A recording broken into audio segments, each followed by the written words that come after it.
మాట వెండి అయితే మనం మాట్లాడకుండా మౌనం వహించడం బంగారం అనే సామెత మీరు ఎప్పుడైనా విన్నారా?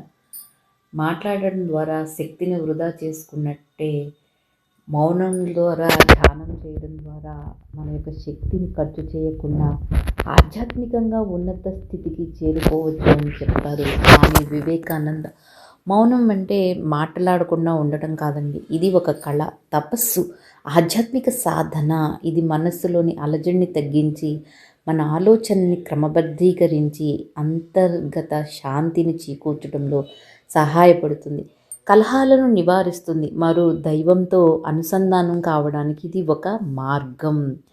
మనం మౌనంగా ఉండడం అనేది కేవలం మాట్లాడకపోవడం కాదండి, మనస్సులో కూడా నిశ్శబ్దాన్ని పాటించడం. అంటే బయటికి మాట్లాడటం కూడా కాదు, మన యొక్క మనస్సులో కూడా నిశ్శబ్దాన్ని పాటించడం. దీనివల్ల మనసు శుద్ధి చెంది జ్ఞానోదయం కలుగుతుందని పురాణాలు, ఆధ్యాత్మిక గ్రంథాలు ఎన్నో పేర్కొంటున్నాయి. మౌనం యొక్క ప్రాముఖ్యత. ఆధ్యాత్మికంగా మౌనం అనేది తపస్సు సాధనలో ముఖ్యమైన భాగం. ఇది అంతరంగాన్ని శుద్ధి చేస్తుంది, ఆధ్యాత్మిక అనుభూతిని కలిగిస్తుంది. మానసిక ప్రయోజనాలు. మాటల్ని నియంత్రించడం వల్ల మనసు ప్రశాంతంగా ఉంటుంది, అనవసరమైన కలహాలు, భయాలు తొలగిపోతాయి. జ్ఞానోదయం అంటే మౌనం దైవ భాష, విశ్వ భాష. ఇది జ్ఞానాన్ని పొందేందుకు ద్వారం వంటిదని ఎంతోమంది నమ్ముతున్నారు. ఆధ్యాత్మిక సాధన అంటే గురువులు మౌనం జ్ఞానానుగ్రహం, భక్తుడి మౌనం ప్రార్థనగా భావిస్తారు. మౌనం అంటే ఏమిటి? మాటల నియంత్రణ. అంటే వృధా మాటలు మాట్లాడకుండా ఉండటం, మానసిక నిశ్శబ్దం. మాటలు శబ్దంలాగే మనసులోని ఆలోచనల శబ్దాన్ని తగ్గించడం. క్రమశిక్షణ. ఇది ఒక పవిత్రమైన అభ్యాసం, క్రమశిక్షణతో కూడుకుంటుంది. ప్రేమ, భక్తి. అంటే మౌనంగా ఉండటం ద్వారా ప్రేమను, భక్తిని వ్యక్తీకరించగలుగుతామండి. సంక్షిప్తంగా మౌనం అనేది మాటల ద్వారా కాకుండా నిశ్శబ్దం ద్వారా మన యొక్క అంతరంగ ప్రపంచాన్ని అర్థం చేసుకుంటే అది అనుభవించే ఒక శక్తివంతమైన సాధనం. కృషితో నాస్తి దుర్భిక్షం, జపతో నాస్తి పాతకం, మౌనేన కలహో నాస్తి, నాస్తి జాగ్రత్తో భయం. మౌనం అనగా వాక్కుని నియంత్రించడం లేదా మాట్లాడటం తగ్గించటం. ఇది ఒక అపూర్వమైన కళ. మౌనం అనేది ఉద్దేశపూర్వకమైన నిశ్శబ్దాన్ని నొక్కి చెప్పే తపస్సు. ఇది మనిషి మాటల్ని పరిమితం చేసే పవిత్రమైన అభ్యాసం. ఆధ్యాత్మిక అనుభవానికి అవసరమైన క్రమశిక్షణ. దక్షిణామూర్తి మౌనాన్ని మనకి బోధిస్తున్నాడండి. అది ఒక సత్య బోధ. గురువు మౌనం జ్ఞానానుగ్రహం, జ్ఞాని మౌనం నిశ్శబ్ద భాషణ, భక్తుని మౌనం మాటల్లేని ప్రార్థన. మౌనంగా ఉండడం వల్ల మనకి ఎన్నో ప్రయోజనాలు ఉన్నాయి. మౌనం అనేది దైవ భాష, లిపి లేని విశ్వ భాష, ధార్మిక దివ్యత్వానికి ద్వారం. ఎన్నో పుస్తకాల్లో వివరించబడిందండి.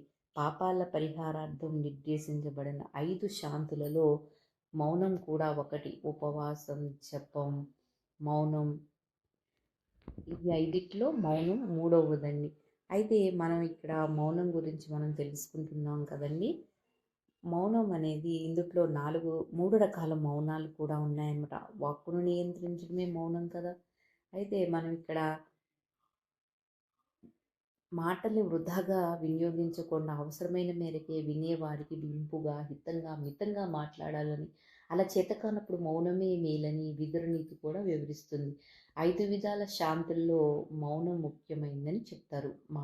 అయితే ఇక్కడ మనం మౌనం 3 రకాలు. ఒకటిది వాక్ మౌనం. వాక్కును నిరోధించడమే వాక్ మౌనం. దీన్ని మౌన వ్రతం అంటారు. ఇలాంటి మౌనం వల్ల పురుష వచనాలు పరుష వచనాలు పలకడం, అబద్ధాలు ఆడటం, ఇతరులపై చాడీలు చెప్పడం, అసందర్భ ప్రలాపనలు అనే 4 వాగ్దోషాలు కూడా హరించబడతాయండి. రెండోది అక్షమౌనం. అంటే మన ఇంద్రియాలను నిగ్రహించుకోవడం. మూడోది కాష్ట మౌనం. దీనినే మానసిక మౌనం అంటారు.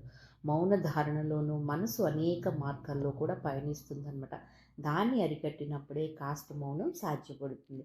మౌనం అనేది మన ఆరోగ్య వృద్ధికి తోడ్పడుతుంది. దీనివల్ల దివ్యశక్తి ఆవిర్భవిస్తుంది, బాహ్య అంతర సౌందర్యాలను పెంచుతుంది, మనోశక్తులు వికసిస్తాయి, ఎదుటివారిలో పరివర్తన తెస్తుంది, ఆధ్యాత్మిక శక్తి ఉత్పన్నమై ఆత్మకు శాంతి లభిస్తుంది, సమయం సద్వినియోగం అవుతుంది. పతంజలి మహర్షి తన యోగ సిద్ధాంతాలలో మౌనానికి కూడా ఎంతో ప్రాధాన్యతనిచ్చాడు. మౌనాన్ని అవలంబించిన మహాత్ముల్లో కంచి పరమాచార్య, రమణ మహర్షి, శ్రీరామకృష్ణ పరమహంస, స్వామి వివేకానంద వంటి వారు ఎందరో ఉన్నారు. ధ్యానానికి మౌనమే పునాది. బహిర్గతంగానే కాదు, అంతర్గతంగాను మౌనం పాటించినదే ధ్యానం చేయడం అసాధ్యం. నిరంతర యోగ సాధకులైన మహర్షులు మౌనంగా ధ్యానం కొనసాగిస్తారు. రోజు అరగంట మౌనంగా ఉంటే శారీరక, మానసిక ఆరోగ్యం సిద్ధించడంతో పాటు ఆశలు, ఆశయాలు, కలలు, కోరికలు నెరవేరుతాయని ఆధ్యాత్మికవేత్తలు చెప్తున్నారండి. మౌనంగా ఉండటం అంటే ఇంట్లో పనులు చేస్తూ, టీవీ కార్యక్రమాలు చూస్తూ, కంప్యూటర్ ముందు కూర్చుని అంతర్జాలాలు చూడటం కాదు. కళ్ళు మూసుకుని మాటని, మనసుని మౌనంలోకి జా చేస్తే మనసు తేలిగ్గా ఉంటుంది. ఎంతో మంచి అనుభవపూర్వకంగా చెప్తున్న విలువైన మాట అండి. ఎంతోమంది అనుభవించి చెప్తున్నారనమాట. ఆచితూచి మాట్లాడటం చేతకానితనం కానే కాదు. తనపై, తన ఆలోచనలపై తనకున్న పట్టుని అది తెలియజేస్తుంది. చేజారిన కాలం, పెదవి దాటిన పలుకు వెనక్కి రావు కదా! అందుకే వాటిని ఎంత జాగ్రత్తగా ఉపయోగించుకోవాలో తెలిసి తీరాలి. ప్రతిరోజు ఎన్నో రకాల ఆలోచనలు మనల్ని పట్టి పీడిస్తూ ఉంటాయి. వాటి ప్రభావం మన మాటలపై, చేతలపై పడుతుంది అని ఓ చక్రం తిరిగినట్టు తిరుగుతాయండి. ఆ చక్రాన్ని ఆపే శక్తే మౌనం అన్నమాట. ఏ సాధన అయినా మౌనం వల్లనే సాధ్యమవుతుంది. భగవంతుడు సాన్నిధ్యానికి చేర్చే అసలైన సాధన ఏంటి అండి? మౌనం.